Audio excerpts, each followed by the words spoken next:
Yo, c'est Vega et bienvenue pour cette petite vidéo. Il fait chaud, on est en pleine canicule quand je tourne cette vidéo, du coup désolé si je suis un petit peu décousu. Bon, je suis tout le temps décousu parce que c'est de l'improvisation, mais quand même, être un peu plus décousu, peut-être un petit peu moins en forme, c'est parce qu'il fait vraiment très chaud et que finalement j'ai hésité à parler de cette news et finalement je en parle. Mais avant, petit instant promo, comme vous le savez peut-être pas, je suis comédien dans la vie de tous les jours et du coup j'ai lancé une cagnotte Litchi pour pouvoir aider à produire un court-métrage qui clôturera la web-série Dawn of Crime. Alors vous pouvez taper Dawn of Crime sur YouTube, vous tomberez sur la chaîne de Dawn of Crime qui suit les aventures de Clark Kent d'une manière originale. C'est vraiment pas un Clark Kent qu'on a l'habitude de voir dans les séries ou dans les films. Donc n'hésitez pas à donner un petit don. Si vous donnez 1 euro et que vous êtes 10 000 à donner 1 euro, on a 10 000 euros de budget et on peut se faire des trucs de fou. On pourra faire un costume de malade et peut-être même faire un meilleur Superman que le Superman de James Gunn, mais ça c'est autre chose. Et aujourd'hui, on va parler du rival de DC Comics. C'est marrant, je fais de la pub pour DC Comics. On va parler du rival de DC Comics, on va parler de la concurrence, on va parler de Marvel. Marvel, on sait tous que Marvel est en difficulté depuis quelques années maintenant. Il y a eu plusieurs échecs, notamment Ant-Man 3, qui a pas vraiment plu aux gens. Moi j'ai trouvé sympathique, mais c'est vrai que c'est pas un film qui m'a hypé par rapport à Deadpool ou Wolverine que j'ai vu récemment et je me suis dit j'ai hâte de le revoir. Même si finalement c'est pas un bon film scénaristiquement, il y a pratiquement rien scénaristiquement, mais c'est un bon divertissement et c'est ce qu'on demande. On demande pas non plus des fois de réfléchir longtemps à une œuvre, qu'elle soit débile ou pas. L'important c'est de prendre du plaisir à la regarder. Enfin, en tout cas c'est mon avis, et mon avis c'est tant que tu prends du plaisir à la regarder, même si c'est débile, c'est que ça réussit un peu sa mission, c'est-à-dire ça permet de t'évader de ta vie quotidienne et d'aller ailleurs. C'est pour ça que le monde des super-héros est génial, mais on peut faire des trucs super sombres. Par exemple ma série Dawn of Crime, je reviens dessus, et pas joyeuse du tout. Vous prenez la saison 4, vous prenez la saison 5, c'est pas la joie pour Clark, hein. Clark il est pas heureux. Donc voilà, donc non, mais c'est bien d'apporter de la profondeur, mais c'est aussi bien d'apporter un peu de légèreté. Et Marvel, pour moi, c'était le contre-pied de DC Comics, en étant un peu plus léger, un peu plus coloré que DC Comics, où c'est un peu plus sombre. Mais c'est que ma vision de côté des choses que je vois. Je connais pas vraiment les comics en Marvel. Je connais vraiment que les films en fait, les films qui sont faits depuis les années 2000 quoi, et avec la Fox, Sony, etc. Donc aussi Marvel Studios, le MCU. Et du coup je connais pas plus que ça l'univers de Marvel en comics, mais par contre DC Comics je connais plus, mais j'aime moins les films par exemple. C'est un peu contradictoire. J'aime plus les comics DC Comics, mais voilà. Bref, on est là pour parler, si t'as cliqué sur ce sujet, c'est sûrement parce que t'es là pour parler de ça. On est là pour parler de le retour de Robert Downey Jr. Voilà, alors, Marvel a subi plusieurs échecs, on l'a dit. Ils ont eu le procès de Jonathan Myers, il y a eu le Covid, il y a eu une phase 4 qui avait du mal à démarrer. Il y a eu des projets qui n'étaient pas si ouf que ça. Il y a eu des trucs assez sympas, genre Doctor Strange 2, moi j'ai bien aimé le Doctor Strange 2, même s'il a fait énormément de temps entre le 1 et le 2. Je trouve que c'est peut-être un des films solo les plus longs qui avait en temps d'écart. Il y avait des trucs sympas, mais il y avait des trucs qui étaient un peu nuls, un peu moyens. Et des intrigues qui étaient lancées sur Kang, dont la scène post-générique du coup de Ant-Man 3 où on voyait le conseil des Kang. Est-ce qu'il va rester? Est-ce que ça va être réglé en 5 minutes, etc. par du coup Robert Downey Jr. Peut-être, ou peut-être pas. Je suis pas vraiment là pour théoriser, on est là pour parler entre nous, débattre, un peu s'amuser, etc. Je suis pas théoricien de Marvel en tout cas, plus sur Boruto, etc.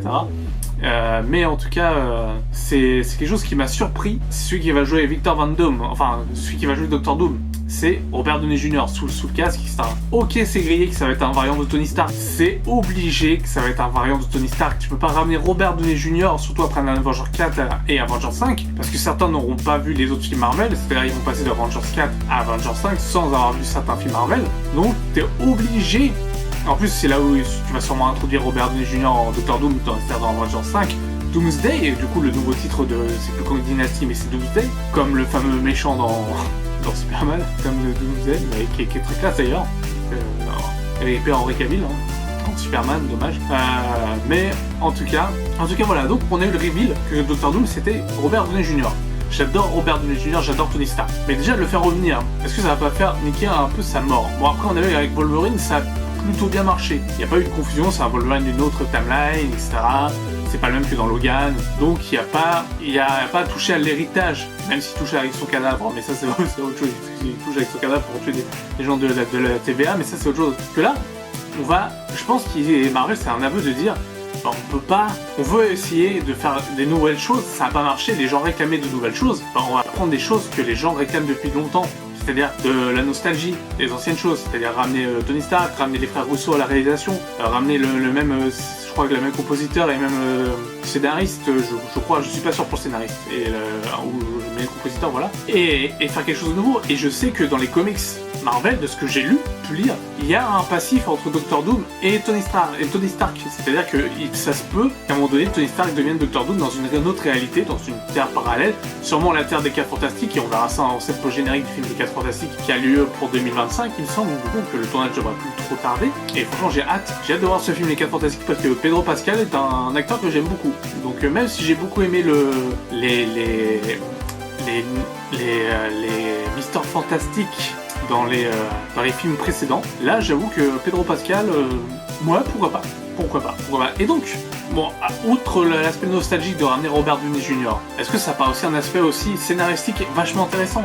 Parce que ramener Robert Downey Jr., c'est aussi ramener les anciens Avengers à se confronter à un Tony Stark qui a sauvé l'univers, qui est peut-être l'encre justement de l'univers 616 du MCU. Donc, à partir de là, tu peux partir sur plein de choses. Tu peux vraiment partir sur plein de choses.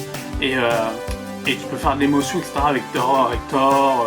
Je veux dire, tu peux aussi ramener Chris Evans de Captain America. Je pense que c'est ce qui va se passer. Je vois pas pourquoi il refuserait de rejouer Captain America dans Secret Wars, qui est peut-être pas dans le premier film. Donc, peut-être pas. À moins qu'il fasse une alliance avec Captain Hydra, parce que j'ai vu qu'il y avait une version aussi maléfique de Captain America. Et Doctor Doom, ce qui pourrait être vraiment une masterclass. C'est-à-dire qu'on est une sorte de trilogie, enfin du Big Three en GOAT. Enfin, le GOAT du Big Three, enfin bref, vous comprenez. Thor, Captain et Tony Stark ramenés et en version maléfique et que ça soit vraiment la vraie menace du multivers. Après ça, tu conclus la saga en partant sur une saga de mutants avec un peu quelques Avengers qui sont là et que tu auras introduit et que tu finiras par aimer si tu traites bien leur personnage comme Sam Wilson. Par exemple, je n'aime pas Sam Wilson en Captain America. Enfin, en tout cas, dans la série Captain Falcon et The Winter Soldier, je n'ai pas aimé Sam Wilson, mais j'ai vu la bande-annonce de Captain America 4, du coup avec Sam Wilson dans Captain America, et j'ai trouvé plutôt convaincante dans la bande-annonce. La bande-annonce m'a donné envie, alors que le film ne me donne pas envie de base. Donc je trouve ça plutôt bien, c'est une bonne chose. Parce qu'en film, ça va passer, les gens vont l'aimer et l'apprécier, et accepter qu'il soit un Captain America. Parce que, voilà, c'est le nouveau Captain America, sûrement ils feront une nouvelle trilogie avec lui, et donc ça peut aller, ou peut-être pas avec tout l'univers X-Men qui va s'étendre, et aussi MCU qu'on va garder, etc. Est-ce qu'on va revoir aussi Loki? C'est une bonne question, est-ce qu'on va revoir Loki à votre avis? Moi j'aimerais bien revoir Loki, c'est mon personnage préféré du MCU. Après c'est Tony Stark et Captain America, avec Chris Evans. Mais voilà.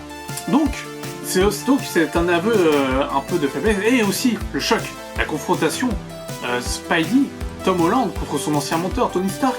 Même si c'est pas son mentor, c'est quelqu'un du multivers, il peut du coup avoir des émotions. etc. Donc Tony Stark en grand méchant, pour moi c'est pas déconnant. C'est peut-être un aveu de faiblesse au premier abord. Au premier abord, quand je l'ai vu, j'ai fait Doctor Doom, Tony Stark. Après, c'est pas forcément peut-être le vrai Doctor Doom de la Terre 616, ça sera un autre Doctor Doom de la Terre 616. Et ça, c'est pour du coup clôturer l'arc du multivers saga. Et clôturer l'arc avec un Tony Stark qui est plus méchant, du coup antagoniste, après avoir été protagoniste. Et Tony Stark a toujours eu un part obscur en lui, et donc c'est vraiment très intéressant de l'exploiter. Moi je trouverais ça très intéressant. Je sais pas ce que vous en pensez, mais en tout cas Robert Downey Jr. retour dans le MCU, pour moi ça peut être que bien. Scénaristiquement, t'as une autoroute pour faire quelque chose de vraiment bien, de vraiment accrochant, de vraiment émotif aussi, outre les combats dantesques que tu peux mettre avec un Doctor Doom et un Tony Stark en Doctor Doom, tu peux faire quelque chose d'émotionnellement impactant. Et je pense que c'est ce qui va se passer dans Secret Wars et dans Doomsday. En tout cas, c'est ce que j'espère. Mais vous, dites-moi ce que vous voulez pour Robert Downey Jr. Est-ce que vous êtes déçus? Est-ce que ça vous hype? Est-ce que le retour de Tony Stark, pour l'instant, on va dire que c'est Tony Stark parce que pour l'instant on n'a pas d'informations, on pourra que théoriser là-dessus, vous hype autant que finalement moi ça me hype. Alors au début j'ai été déçu, mais finalement avec du temps, moi je me suis dit, enfin avec du temps, en digérant l'information, je me suis dit, et pourquoi pas? Ça peut le faire. Ça peut donner une bonne histoire, ça peut vraiment donner une bonne histoire. Faites-la bien et vous cartonnerez au box-office. Mais attention à bien ranger les wagons entre Avengers 4, Endgame, et Avengers 5, c'est Doomsday, parce que du coup, si les gens n'ont pas vu, parce qu'on pouvait voir le 1, 2, 3 3 et 4, t'étais un peu obligé de voir le 3 pour comprendre le 4, même si c'est finalement une autre aventure, donc c'est un peu expliqué, etc. Finalement, t'es pas si obligé que ça. Mais en tout cas, on t'explique, si on voit que Tony Stark est mort et que là, c'est un Doctor Doom sans que ce soit un variant de Tony Stark, ça serait bizarre de choisir un autre acteur dans ce cas-là. Donc voilà, dites-moi ce que vous en pensez en commentaire. Nous on se dit à bientôt dans une autre et nous on se dit à bientôt dans une autre vidéo. N'hésitez pas à faire un don, ça serait vraiment très sympa de votre part. Sur ce, portez-vous bien, je vous dis à la prochaine. Ciao ciao.